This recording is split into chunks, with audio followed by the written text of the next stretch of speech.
bitta dona layk ehsonga sabab bo'lib qolishi mumkin. Shunda hozir ikkita xonadon yonganmi, aka ukani xonadon yongan. Xolasi turar ekan, tog'asi turar ekan. Bugun biz Toshkent tumani Keles Sputnikka kelganmiz.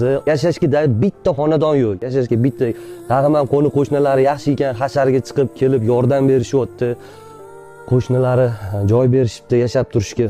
Mana shu xonadonimizdagi stroy materialda ishlaydigan akalarimiz bo'lsa, tunukami, to'sinmi, g'ishtmi, xullas hech narsa qolmagan. Qo'lingizdan kelsa, stroy materialdan ham yordam bersanglar bo'ladi. Murod, mana qarang. Yangi yil kuni nishonlayman deb bozorlik qilib qo'yishgan ekan, mana qarang. Pintuza mana qarang. Mana norinlarni turishini ko'rasizlarmi? 30-dekabrda mana norin yeymiz deb mana mevalarni olib kelib qo'yishgan. Uzumlar turibdi. Qarang, hamma narsa kul bo'lib ketgan. Qarang. Bitta dona layk ehsonga sabab bo'lib qolishi mumkin. Imkon qadar shu videoni menga prosmotr kerak emas. Like, repost, отправка qilib shu videoni jo'natib bersanglar. Ehson qilaman degan saxiy insonlarimiz juda ham ko'p. 5000 so'mmi, 10000 so'mmi qo'lingizdan qanaqa yordam kelsa, ja bo'lmasa 10 ta yaqin insoningizga jo'natib qo'ying. Masjidga tugib qo'ygani bo'ladi-yu baribir.